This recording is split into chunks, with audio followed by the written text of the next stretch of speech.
the Bourke Sports Women's Hurling Podcast, brought to you once again by our very generous sponsors in Bourke Sports. You can log on to their website, www.bourkesports.ie, or email norma.clancy@bourkesports.ie. Guys, a massive weekend for Armagh and Down. I think last week we started off talking about Shauna Healy and Davina Tobin. This week there'll be two names really, Ciara Donnelly and Niamh Mallon. Absolutely lit it up at the weekend. 13 points and 2-3 respectively in our Ireland finals is fair shooting, and we'll talk a little bit more about that in a little while. I have to say we were in Breffni Park yesterday. It was a great setting for a game. In fairness, it really, I think, added to the occasion.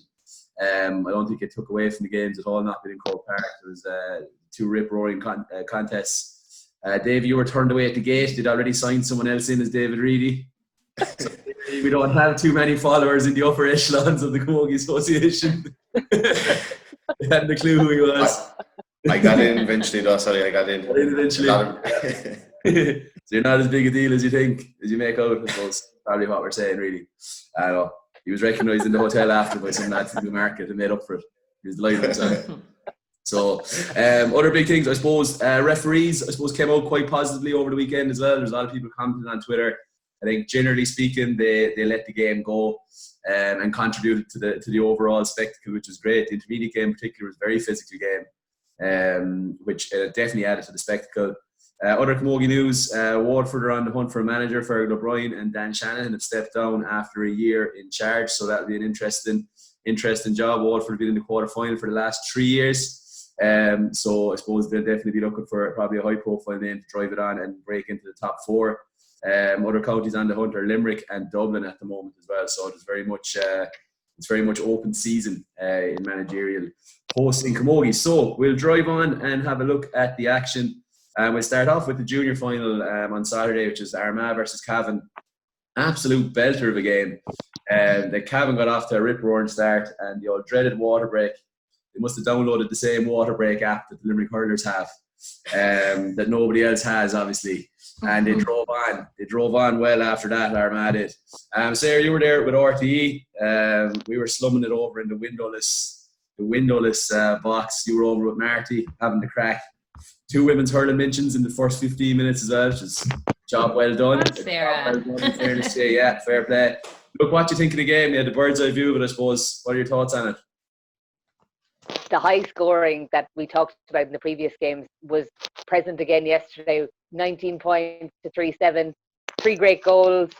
Ciara Donnelly with 13 points, lads. Like, every score she got, it soared over the bar. She was so clinical yesterday. I think the fact that there was so much competition from Cavan and that they stayed into the 57th minute, that actually made it a spectacle. The second game, I thought, probably petered out much sooner. So certainly for Cavan and Armagh, both teams will be really happy with that, their performance, I think. 3-7 would have been enough to win the last 4 junior finals. So it's very unlucky. Obviously, if you ship 19 points, you're going to lose a lot of games. So I suppose that's the balance. But 3-7 was a decent performance to put up in December, I suppose. And unlucky not to come out on side with Ciara Donnelly. Like, it felt like yesterday it was like when we saw Ashley Maloney playing against Clare. It was like, whoa, I've never heard this before. She's absolutely unbelievable. Just every time she got the ball, it was just bang straight over the bar from anywhere. It was like class, absolutely class. I was wondering near the end, like, you know, obviously she needs to be closed down, and was there an opportunity to perhaps bring Erin Galligan back on her, because Cavan had gone ahead by a point on 56 minutes, you know, with the third goal, and maybe that's just something that Jimmy Greville probably slipped up on, is just suffocate her, shut her off, because Armagh weren't getting the same change from their other forwards, and the Cavan backs were actually dealing really well with the Armagh attack. Rachel Murray got 2 points, but outside of Rachel Murray, Leanne Donnelly and Ciara, the other forwards were quiet, you know. So put it this way, she wouldn't have scored 7 points in play if Fionnuala Carr was on her for a half and Dervin McGee was on her for a half. Yeah, you know, it's what's her story? I just was reading something that she was away for work. It's the first season playing for Armagh the last 3 years. She's been away for work, so again, it might be another great thing about COVID. Like, I know, like, there's so many clubs around the country who are back playing, so, you know, this, you know, could have been, you know, a really, obviously she was such a serious addition for Armagh this year. Just very, very lucky to have her. Like, absolutely, there's no, and like, I suppose you can't focus too much on one player, but there's no question they'd been beaten yesterday or other. No question. And from a manager's point of view, Adrian, and Dave, obviously from a player's point of view, if you see someone doing that much damage, what would be your instinct on the line? Oh, straight in with a man marker. Like, you have to. I think it's probably the only slip-up Cavan made yesterday was probably not man marker there. And then I suppose we were talking about this in the press box then yesterday. She was just so much better than everybody else on the field. Like, maybe they didn't have anyone that could do that job. You know, like I'd be surprised if they sat watching that for the whole 60 minutes and thought, Jesus, and didn't think we should probably move someone onto her. Maybe it was a case that they just didn't have someone. Maybe they did have the best player on the field on her, you know, and she still got roasted. So, look, yeah, it's just one of those things. If they didn't make the decision or if they didn't see it happening at the time, it's something they'd be quite disappointed in. You know, but yeah, maybe Aaron Gallagher going back there, as you said, when they went ahead again with a few minutes to go, 6 or 7 minutes to go, was a time to maybe sit back. And you know, I suppose we talked last week about Kilkenny kind of playing gung-ho and backing themselves and being so confident and everything, and probably Cavan did the same. You can see the passion they played with and they kind of went for it. But I suppose there comes a time in the game where you kind of have to manage the game and see it out as well, and I suppose maybe they didn't do that, you know. Go on. Yeah, the only thing about it was when like for the puck outs, Cavan got eaten alive for every puck out, and once the ball was down that end of the field, they did try and create 4 and 5 players to the puck out, but they were still just losing it. Like, they did try and create or stop that space in their full back line, but to be honest, Leanne and Ciara, they were just too good. Like, Leanne was 4 points from play. It was just a class that no matter who you had on her, the space wasn't even, like, they did try and cut out the space, but she was just too good. Full forward line got all of the 19 points came from the full forward line, which is wow. Big. Some score to put up, but I think the puck out, Dave made a great point there that the Cavan keeper Brady in goals, I think for the last 3 or 4 puck outs, she just, when they needed a goal so badly, they needed the ball up the pitch, she tried one short puck out, but Armagh were on it straight away. Then she did 2 or 3 long ones down the same wing, and again Armagh they were so hungry, and they literally couldn't get the ball out of their own half. They managed to there near the very end, and Armagh's backs just dealt with it so well. So yeah, and she actually had a great game and goal. She was so assured, quick off her line, really, really solid. And look, I know you hate this, Sarah, right? But again, it comes back to a management point of view, right? So, your keeper's playing really well, so you're solid there. But the puck outs aren't clear in your own 45. So, if Cavan woke up this morning and had won the All-Ireland, but their full back had been taking the puck outs, do you think they'd care? You know, sometimes I know the optics of it are poor, but surely there was someone in the back 6 that could have hit the ball 60 or 70 yards and just taken the pressure off them when they were up a couple of points. Instead of, their half-backs were turning around towards their own goals, contesting their own puck out. And it just put them under ridiculous pressure. And I know, look, at county level, you have to be able to launch a puck out when you need to. But surely the full-back or the centre-back could have just taken a few of the puck outs and just lashed it down the field, got bodies around it and taken the pressure off them as well. So, yeah, look, there's that probably comes with games, though. We're talking about a team that hadn't competed in a championship in a decade. This is their first year. They're learning about themselves all the time. Rebecca's going to go away for the winter and practice her puck out. You know, she's Jimmy learned has a lot. been involved in plenty of games. Jimmy, that's Jimmy's 3rd All-Ireland final in 12 months. Actually, it's his 4th All-Ireland final in 12 months. So to stand watching it and not do it, I think he'll be disappointed in that. Because he's a savage manager. I think they'll be disappointed in that, to be honest with you. If we're going to be maybe he's like me. He doesn't like the optics of a fullback taking a puck out. Yeah. Even if she can't launch it. Winning. Do you know what every manager likes? Winning matches. Winning. Yeah, that's what everybody likes. They like waking up. Can we ask Jimmy straight out? We have to get Jimmy on. Jimmy's a legend, right? We have to get him on. How many jackets was he wearing? That was ridiculous. At one stage, we were laughing. He had a gilet on with bondage door on the back, and he was obviously getting a bit warm. Things were getting heated. So he took off the gilet. He took off 4 more jackets. He had another one on. This is class. You could have done with him above in the press box, I'd say, could you? Yeah, Cummins used to wear 7 or 8 jerseys playing matches. He had a United one, a Tip one, Ballybaker one. I'd say he's channeling his inner Brendan Cummins, but very entertaining. Being behind the Cavan bench for that match, it was good.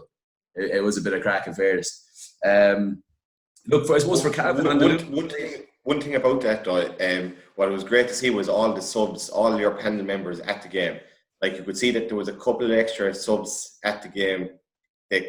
We said their cheering actually brought up the atmosphere a bit, but it was just great to see that we said that extra 6 people into the games.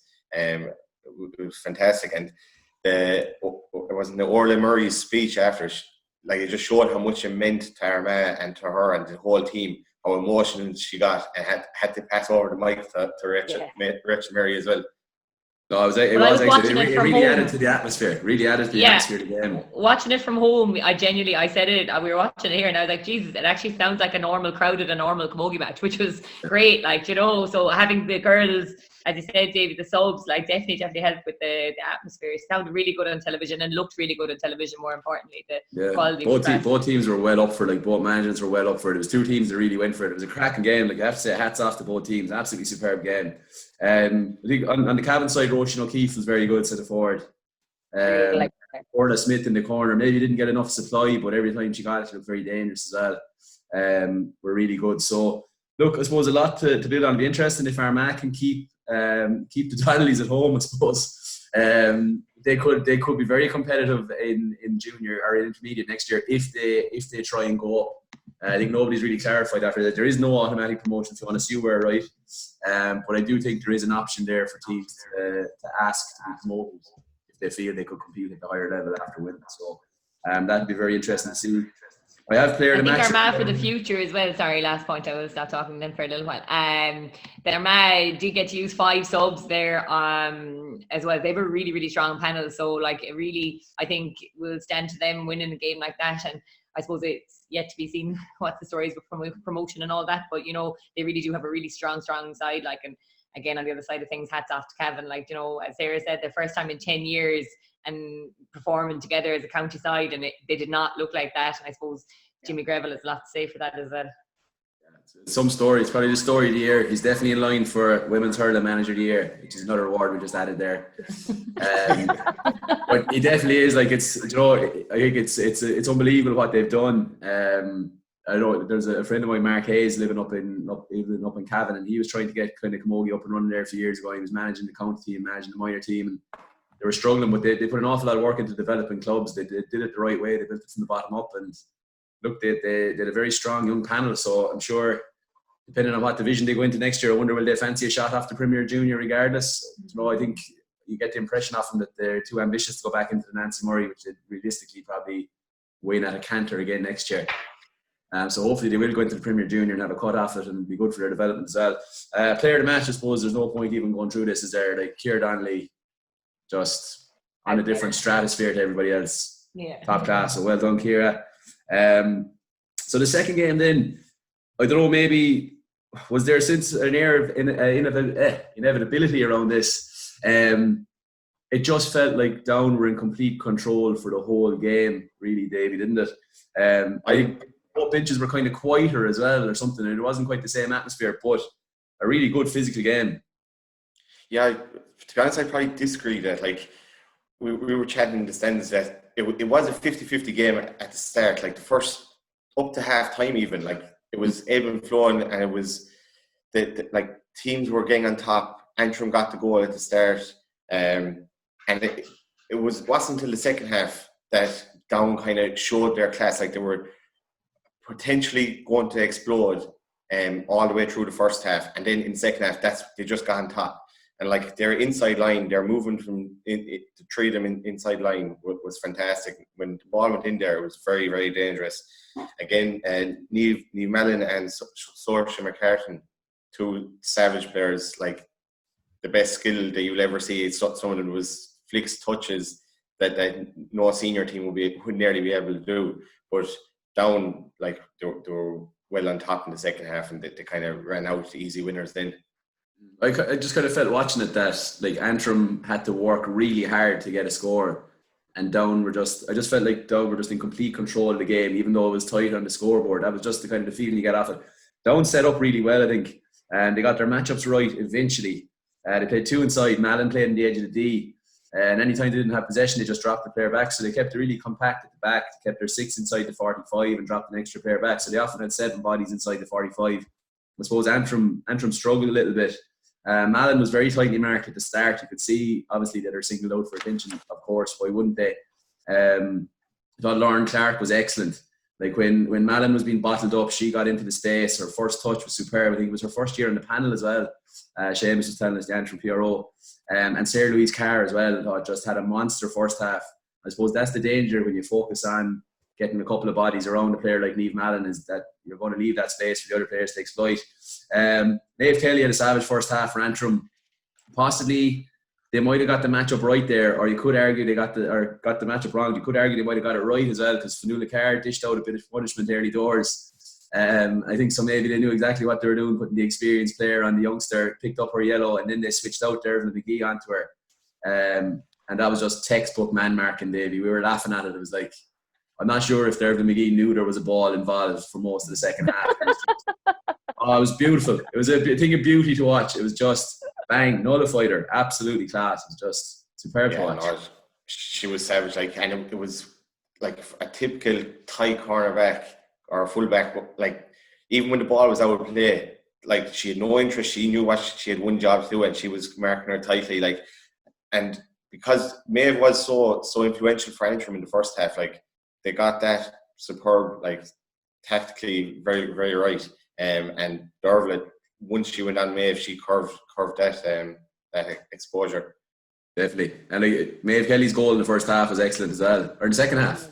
The second half, she went through and took the shoulder and buried it. It was actually class just after half time. So we'd love to see that. It was very like the goal Niamh Rocket got against Limerick in the early rounds of championship. So took the punishment and bang. It was great. It was great to see it. But second half then, just all about Niamh Malin. She just, I suppose, with a player like that, you're never going to hold him for a full 60 minutes, are you? Like, Antrim did okay on her in the first half, and then she just cut loose. So she did get one superb point in the first half on the swivel and kind of copied it in the second half over the shoulder. But the goals, everything, just class. She was absolutely superb. It was nearly her work rate off the ball as well. Like when the ball was in the full forward line near the end line, you could see her. She could have been 30, 40 yards out, making that lung bursting run that she might get the ball. And 9 times out of 10, it just got popped back to her. She did something magic, bit of a swivel, a bit of a sidestep, and a score. But the work rate when she didn't have the ball was very impressive as well. Very impressive. And I suppose, like, she just showed her class, Joe. Like we talked about it last week, that she is really one of the top players in the country at any level. You know, her hands are absolutely superb. I suppose Antrim, like a very, very, very young side Antrim had out, they'll definitely learn from it. Like, there are a lot of players that are kind of just only out of minor and stuff like that. I suppose like what can happen in a game like that against an experienced side. I suppose once it started going against them, it started really going against them, and maybe the scoreline at the end didn't really reflect the effort that Antrim had put in. I suppose you've been kind of in that position, Fiona. I know in 2013 you lost the intermediate final with a very, very young side as well. Like, do you think that, even though obviously nobody likes to lose, is this going to be something that Antrim will be able to draw on in future seasons and learn from the experience? Yeah, definitely. Jesus, yeah. When you lose one, I mean, it's such a cliche thing to say, like, but you have to lose one to win one, I suppose. But like, the lack of promotion, you'd really, really hope now. I think looking at Down's performance yesterday, they're well able to move up the ranks there. Players like Niamh Malin should be playing at the highest levels. I think, as Davy said, her work rate was phenomenal, and she's the signs of everything that is involved in an unbelievably top class player. That, like, yeah, she's looking for her own scores, but when she's not getting her own scores, when she's being tightly man marked, she's still working so hard to create something. So it would be just great for camogie if they did get promoted. And I think Antrim, were up against it yesterday. So I think Down are ready to make the step up, and Antrim are ready to go again. So yeah, I think there'll be a force to be reckoned with definitely next year, as you said, young players, and they'll have learned from that now yesterday. Yeah, look, they were well organised, well coached. I think, like, it's one thing winning the intermediate and looking to go up. I just thought, like, the 3 words I wrote down about them were controlled, calm and clinical. I think they just went out about their business just in a really measured way, stuck to the game plan, had got their matchups right. I just thought, yeah, I'd definitely like to see them up senior. So hopefully they will apply to go up senior and test themselves. It's time though as well, Adrian. Like, it's time for an Ulster team to actually be in the top 8 in senior, because you're talking 2002, 2003, we lost Antrim in a All-Ireland final, a junior final in Croker Park, right?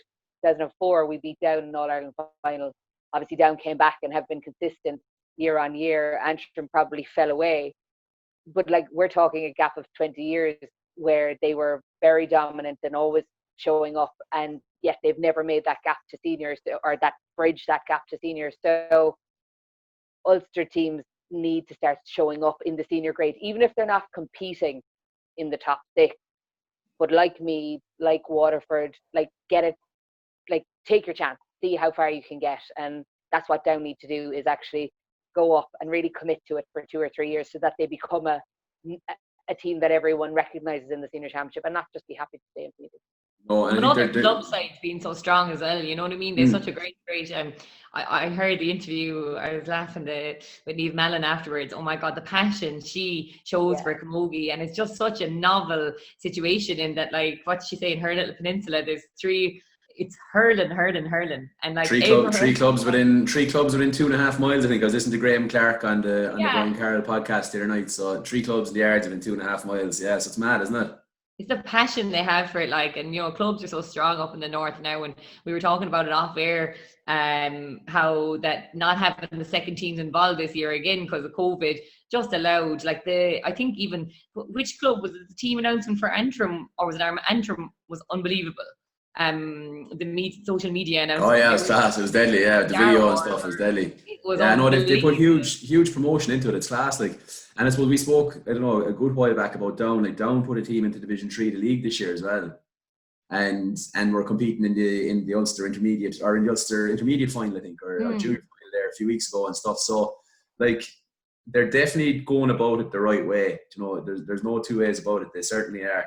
So it would be great to see them up. I think 2015, if I'm not mistaken, is the last time an Ulster team won a match in the senior championship. I think Derry beat Tipperary around 2015 or 16 maybe in the group. So it's far too long. So look, I suppose they'll take great confidence from what Westmeath did this year, and will no doubt drive it on.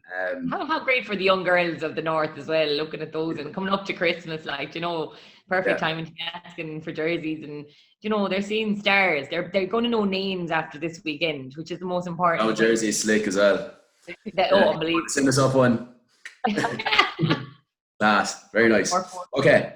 So look, well done to Down, to Derek Dunn, their management, Home Brislan as well, the ex-Tipperary hurler involved with them as a coach as well. So look, top class. Again, I suppose if we're looking at player of the match, I don't know who actually got the official one. I presume it was Niamh Mellon. Yeah, you know, like top class. But look, Down had, I suppose the difference was Down had a lot of solid performers all over the field. It was a real team performance, and then that just sprinkling of stardust then from Mellon was just the extra bit that got him over the line. So well done. So we have our 3 champions crowned with Cavan and Nancy Murray, obviously Armagh in junior, and Down in the intermediate. So it's time to talk about the big one. Galway against Kilkenny next Saturday night, 7:00 in Croker Park. Owen Elliott refereeing it.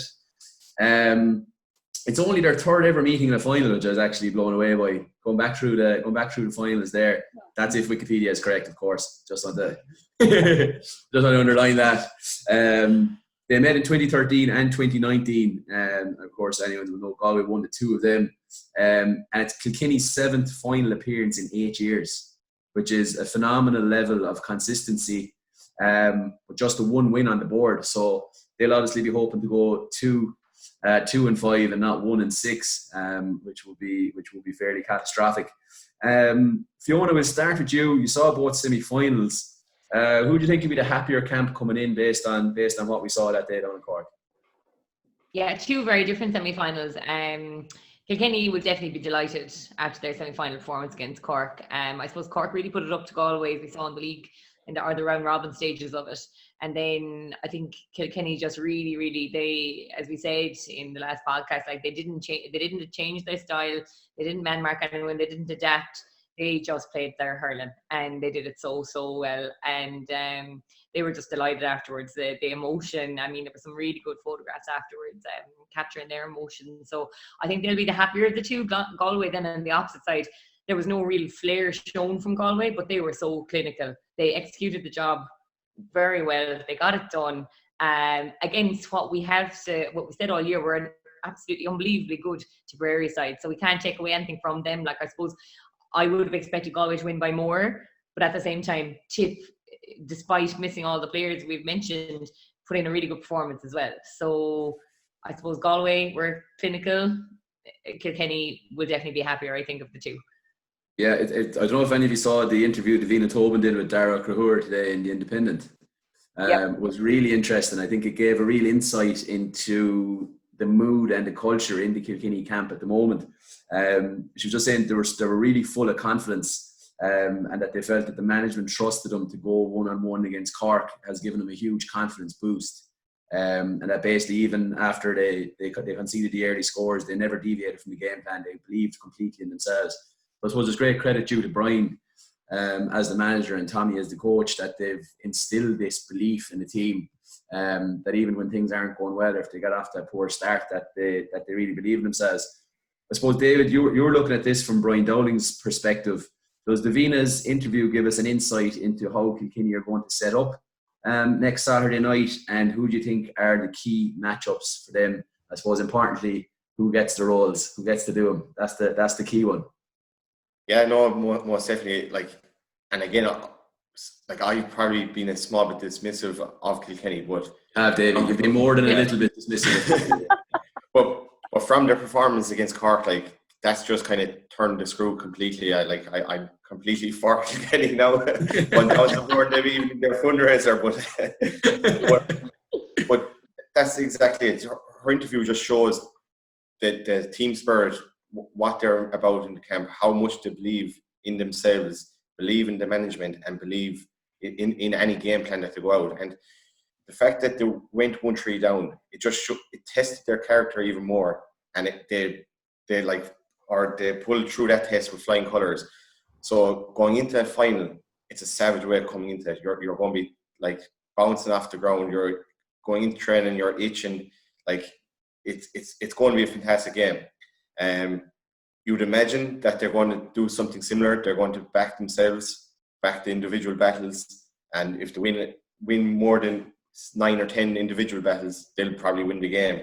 I suppose Davina is probably the man marker, and it's who they decide is going to be Galway's biggest threat. And it's going you could pick 3 or 4 players, but there's only one Davina, and where are you going to put her? She can play anywhere in the back line, midfield even, and that's probably where I think she might end up, out around midfield. And again, who's going to be marking her, or who will she be marking? You have Niamh Kilkenny or you have Aoife Donoghue, and who's going to cause the most problem? I think Aoife, but again, I could be completely wrong. No, it's funny you say that, because obviously we weren't talking too much in the car today coming down from Dublin, because we were both dying. There's 2 pints after the dinner, but I was probably thinking it in my head and probably wasn't able to say it. But I was thinking in my head that if I was Brian Dowling in the morning, you're trying to, how are you trying to upset Galway? And I think to upset Galway, you need to try and curb Aoife Donoghue's influence on the game. And the best player in their squad to do that is Davina Tobin. And she has played midfield for Kilkenny before. I don't think there'd be any fear of her hurling ability. It's you can't just go out midfield and man mark someone. You have to try and contribute something going forward as well. But there'd be no fear of her hurling ability at all going forward. And I think that's where we will see her. Whether they name her there or not, I think we'll see Davina Tobin up midfield on Aoife Donoghue. So that's one, Davey. Who else? You can't let you away with just picking one. No, the other one I'll be looking at is Anne Dalton. Where am I going to play her?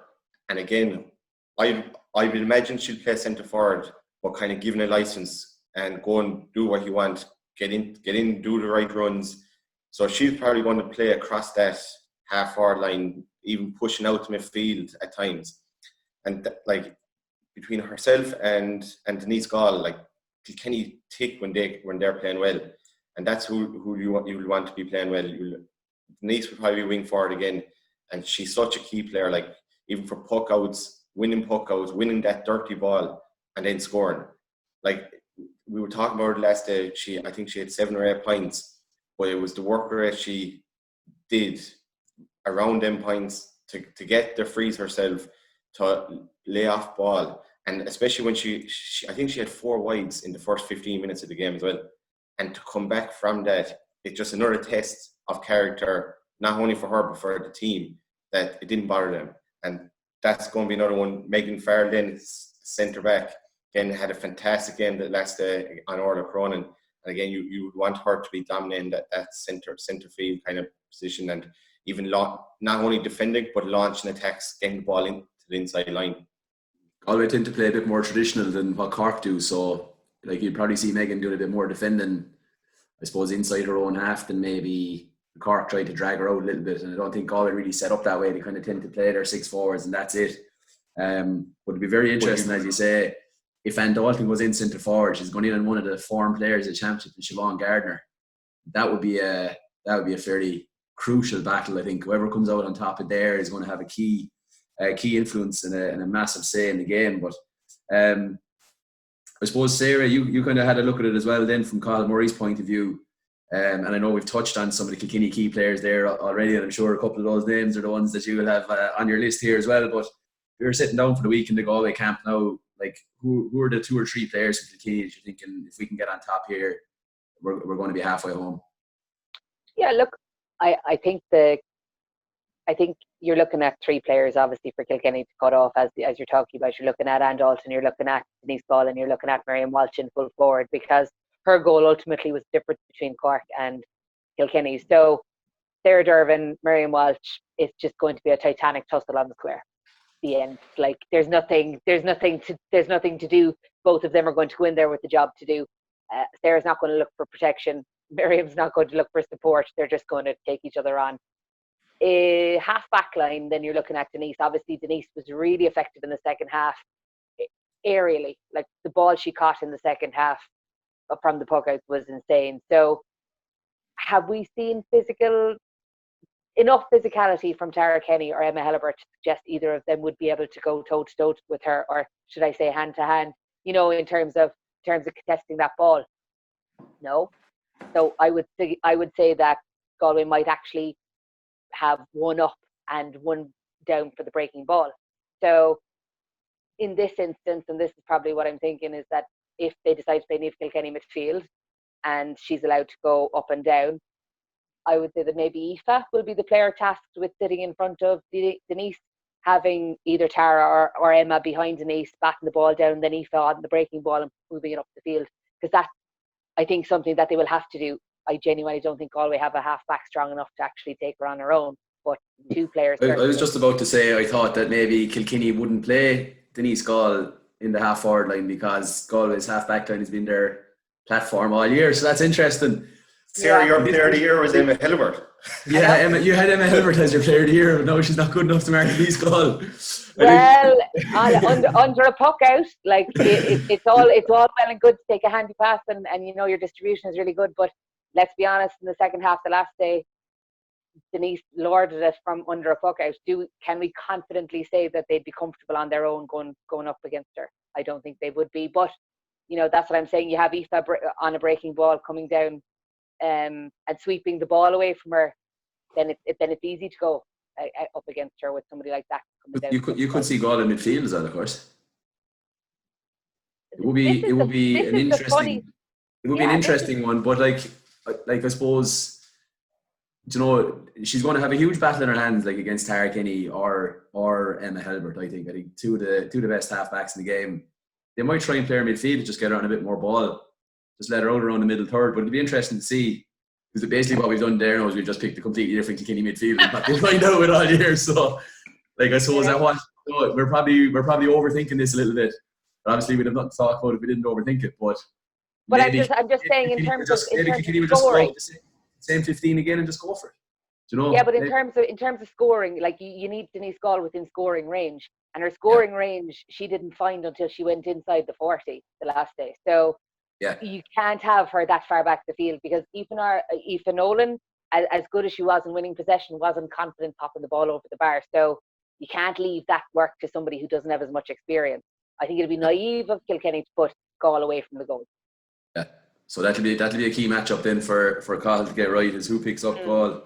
But as you say, there's some mouth-watering clashes there. Like you could end up with Davina Tobin marking Aoife Donoghue in the middle of the field, Sarah Dervin and Miriam Walsh, maybe Emma Hellebert or Siobhan Gardner on Denise Gall or on Anne Dalton. Like, you're talking top class top class matchups all over the field. I'm just going to talk the Davina Tobin thing there for a second. Actually, obviously one of the best man markers in the game, but Galway have 6 unbelievable forwards. Why are we moving her out to midfield? Well, that's the thing. I mean, like, if not 8, they have 2 on the sideline. If not 3, that can come on as well and do damage. Like, I think keep Davina as close to the goals as possible. Yeah, well, that's it. But I suppose like they kind of back their defenders the last day. I know obviously they got their matchup out on Amy O'Connor. I just say I think that Aoife Donoghue is key to everything Galway have been doing all year out in the middle of the field, and I'd be surprised if they didn't put someone on her with the legs to mark her, but also with the hurling ability to do damage going the other way, because you have to have that. And the person who ticks all those boxes is Davina Tobin. Okay, yeah. You know, like they have Michelle Tehan inside, they have Dormer inside. You know, they have Claire Phelan inside. They're not short of players comfortable close to their own goals, but they don't have too many players that can go out into the middle of the field and do that job. You know? So, look, it's just an interesting one. We could be way off here. Like, this is why we're on here talking about it and not blowing Dunmore trying to pick a team or looking at tactics boards. You know? So, we haven't seen midfield from either team. You know, like Galway have chopped and changed their midfield for the last 3 games. Yeah. Kilkenny have had a roving midfield and have been quite comfortable in switching them in and out. It's not our fault. They haven't had a static 8 and 9 that we could comfortably talk about.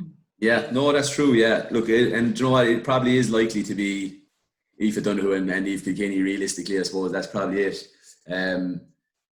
Couple of things to talk about. I suppose we said here the last day that, you know, maybe the Galway forwards haven't all clicked at the same time. No, obviously they're very experienced in Croker Park, and I suppose players who have played really well for them last year in the Ireland final, the league final, are Niamh Hannafy and Eve Kilkenny. So I'm just wondering, I suppose, Dave, you'll give us maybe the insight into this. Like, was there specific grounds that you really loved playing in? Like, is there players that are just, when they step out onto Croker Park, are just that 10% better? So, or are we overthinking the fact that they've played well the last few times they've been in Croker Park? I don't think Dave really liked the way you used the past tense there. Yeah, but it's usually your top players on the team on the big occasion they perform. And like, if the big occasion was a county final in your county grounds, or if it's an All-Ireland final in Croker Park, the big players normally perform the whole time. So I don't know is it a Croker Park thing. I think it's just the top players that are performing as they expect to, and as county when the occasion comes, they'll step up and that's it. It's not so much about the ground. Yeah. And I suppose to flip that on its head then, I think maybe in a previous show, either Sarah or Fiona, one of you was talking about Kilkenny's, I suppose, mental strength. In the camp this week, obviously, Davina's interview, they spoke about being full of confidence and everything like this. Is it in the back of their heads that this could be the 4th year in a row losing the final? Or, Joe, like, will the manager address that at all, or will they be solely focused on the Saturday evening and forget about the past and this is our team, new management? Or what way do you think that's going to work for the week? Fiona, I suppose, to start too. Yeah, I think they're very lucky they have new management this year from 2 points. Obviously, first of all, you know, changing his game of play, you know, changing the way, you know, I suppose, as I said, he's got confidence in their own ability. It's nice to have the 2 hurling lads in charge, as much as we hate to say it. But, you know, they do bring a different, you know, I suppose even a sense of professionalism to the whole thing. I'm sure Kilkenny were fair professional before all this, like, but geez, I think the lads, combined with I suppose their previous role of honour, you know, will just really, really stand to them. But also, I think the Kilkenny players at some stage now this year will be like, new management, fresh starts. You know, I think you start looking for things. I know I'd be quite superstitious or something anyway, you know, and I'd be like, okay, this is it, new management, fresh start. We can change things that have happened in the past now. Obviously, that's no insult to any management team they've had in the past, and Downey the best in the business. But I just think that they might be looking for something to kind of blame, and they can say that's out of the way, that's done, not blame N, but say new management team, fresh setup, goes to the past buried, let's go do this now, you know? No, that's a good point. I think that it's an important, I suppose, break in the cycle that it is new management. Is it craziness to think that they might use it to their advantage, Sarah? Like, could they use it as a motivating factor? Say, listen, we don't want to be known as the group that lost 6 finals in 8 years. You know, like, as a player, are you focused more on the positive of trying to go out and win what's in front of you? Or can you use that hurt a little bit to go, geez, look, I'm definitely not going to let this happen again? They have lost those finals by such small margins. They cannot carry that hurt into this game. Those girls are so talented. They perform so consistently. We're talking about 30 seconds or a minute in 70 minutes where the ball didn't run for them. So I really, really hope that they put those 6 finals completely out of their minds for this game on Saturday. It's a December final. It's a pandemic year. It's the ultimate Christmas fairy tale if they manage to do it. But I really, really don't want them to focus on the fact that they've lost 6 because, as I said, such small margins. Like, we're talking about Julia White coming on and managing to get a ball over the bar with, I'd say, an inch of space between 3 backs. Like, the things Cork managed to do, and Galway, you know, and the breaks that both teams got. Kilkenny could have easily got those breaks, and we could have been talking about the best team in the last 20 years. So that's what I want to see on Saturday, is Kilkenny full of confidence and absolutely going at Galway as if they never lost the final. Yeah, no, I think, look, you know, I think that is what they'll do. I think they'll bring a great confidence into it, you know. Right, guys, I suppose we better cut to the chase and put your reputations on the line. Sarah, I know you love going last, so I'm going to go to you, Fiona, first.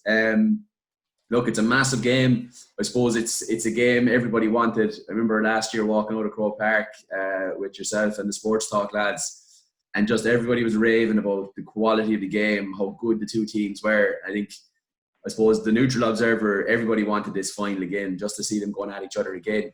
How's it going to go? I think it's a case of head and a heart. I think my heart, I would love to see Kilkenny do it. I really, really would. I think my head is saying Galway just because of the bench they have, the experience they have from winning last year. They're kind of riding on the crest of a wave at the moment, and they didn't take last year for granted either. It meant so much to them. They were in a bit of a drought, and I think they'd be looking forward now to cementing themselves as one of the kingpins again. So I'm going to say Galway. Yeah, there is an element of Clare in the 90s about them a little bit, isn't there, with Galway and that, I suppose. When Clare were going well in the 90s in the hurling, like the Bridge and Dura Bearfield and all these were going really well in the club as well. And I suppose, look, Sarsfields are the club champions and Galway are the Northern Ireland champions. So there's definitely a kind of a swagger in Galway camogie at the moment, that there's all these players all over the county that are used to winning in Croker Park. Right, so we've won for Galway. Davy, you have to be very careful now. Yeah, I suppose for the semi-final, you're backed into the corner a small bit here then.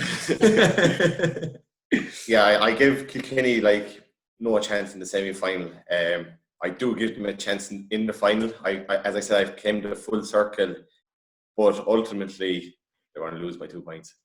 You've put a margin on it. I like it. Yeah, no. It's going to be really close, but I think I agree with Fiona. I think the bench, Galway's bench, when it comes to that last 7 or 8 minutes, their bench might get them over the line. But again, I reckon it's going to be a cracker of a game. Again, Kilkenny can stick it up on the dressing room wall again. So I'm giving them a bit of motivation. But no, 2 points for Galway. Do you want to add a margin into your prediction, Fiona? Oh, I'd say it could be borderline draw and Galway's win in extra time. That's what I'm going to go for. I do think Galway will get over the line. Be fair late then. Yeah, we'll be we talked about that. 7 o'clock start for an All-Ireland final. That is sick. 7 o'clock start. The way the weather is going, everything could be foggy. It'd be slippy. Yeah. It looks like it's slippy up there. It is a strange time for a game in December. What do you do for the day? What do you do for the day? It's just, I don't know. It's a tricky one, isn't it? I suppose you just have to try and put it out of your head. Maybe get someone to drive you to Dublin, maybe. Yeah. Or would you be better off just having the distraction of the drive for the 2 hours or whatever? I don't know. It's a tough one, isn't it? Such a late game. I suppose at least if you're, as a group, if you're getting on a bus together, you know, you're kind of going as a collective and it kind of passes the day and you're chatting away. But I suppose the fact you have to go yourself, yeah, it's tough. I'm sure both teams, as we stayed in Dublin last night on the way home from Cavan to shorten the trip, and we were in the same hotel as the Cork football team. And it was actually a really good insight into, I suppose, how teams managed through COVID now, is they had everything suppose, logistically spot on. They had their breakout rooms, their pods. They had the team kit van there. They were going on shuttle buses across to Parnell Park in Crow Park. Then 1 o'clock, we won't go there. Women's sport and all that. But yeah, Not look, our I'm problem sure. today. Yeah, I'm sure both management teams have the logistics down to a T and will have the players advised well. But 7 o'clock is definitely, for a game you have to drive to yourself. It could be tricky to put down the day. Okay, so the only thing about that though, like, it's a 7 o'clock game. The game's on in Dublin. It's probably at least 2 hour drive from Galway up to Croker Park. You're probably going to have a pre-match meal together either in Galway or on the way up. So like, you're only trying to kill until 1 o'clock maybe. It's not as bad as a 7 o'clock home game. Like, you're still taking 2 hours out of it. And roughly the same, I suppose, drive for Kilkenny. So yeah, look, it's probably not too bad, but it'll be strange. But it'll still be class though. Lights on in Croker Park. It's just a shame that there isn't going to be 25,000 people at it as well. It's the perfect setting for a game. It's a unique setting for a game. But so we've gone 2 for Galway. We can kind of say we've gone for a win and a draw if we want to give you the deciding vote, Sarah. But let us have it. You've been fairly spot on, although you did predict Cavan to win at the weekend and you were wrong. But you were far closer than you expected, so you give me that. Yeah, 5-2, and they were 5-2 on Paddy Power. There was good value in it for anyone that got on it, but ultimately no return, which is what you need. Right, Sarah, give it to us straight as always. What way do you think this is going to go? There's 1 ball, and Dalton's going to own it, and Kilkenny are going to win by 3. Oh, and Dalton's going to own the ball. You waited until the last minute of the podcast to throw that out there. That's interesting. Yeah. Look, she has been in great form all year. And yeah, look, she has all the ability that you would ever possibly want to light up a stage. Probably coming towards the end of her career, maybe, without retiring her prematurely. It could be a unique way to go, maybe to finish up under the lights in Croker at Christmas time. It would be a fitting way for a magical player to finish up their career if that's what is on the cards. Not retiring, Jan, at all. Okay, so we've two Galway after extra time, a Galway win and a Kilkenny win. So we've kind of pretty much split it down the middle. So look, can't wait. Hopefully we get passes to get everybody in. Keen. Don't mind. And Sonny, who are you going to go for? Isn't your envelope supposed to be signed, sealed, and ready for? Yeah. I'm kind of hoping to get back into the old inter-county coaching scene next year, Fiona. So I don't think making predictions on games is really the way to go. Well, now there's openings with Limerick and Waterford. I missed the deadline in Limerick. The deadline in Limerick was 7 o'clock this evening, and it's gone past. It's 7:30 now. So look, unfortunately that's gone. And sure, look, we'll see what happens. But I'm going to stay strictly neutral. Is the rumour Sully to Limerick? No, it's not. No. I know, all jokes aside, look. Making the prediction, no bother there. Sully to Limerick. I know, look, I suppose, we have UL players on the Galway team, we have Thomastown players on the Kilkenny team, and look. Are you involved with UL, Sully? Yeah, it's been 2 episodes without mentioning it, actually. But we're under serious pressure now because Athlone IT and LIT are joining up. They're going to be a camogie superpower, I think, in Limerick.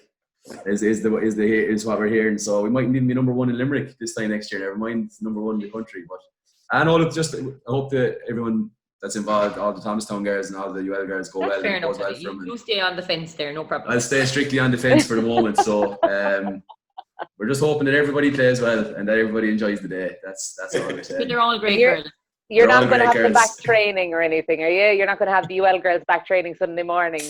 Not allowed. It's not allowed, Sarah. It's against the regulations. Excellent. Yeah, so we would definitely not do anything like that. So that's it. Guys, thanks very much for your time. Can't wait for the game on Saturday evening. It's going to be class. Home to bed then and up for Limerick to give Waterford the trimming they deserve. All we're hearing all week is all Waterford this, Waterford that, and a good Christmas then. And that's it. Isn't that it, Davey? You'd be happy enough with that as well. Yeah, relaxing Christmas with the feet. Nice relaxing Christmas. All right, guys, listen, thanks very much again to our sponsors, BourkeSports.ie. If you're watching on YouTube, hit the subscribe button, hit the like button. It's very much appreciated. And we'll catch you next week for the roundup of the All-Ireland and a sneak preview at the All-Star teams.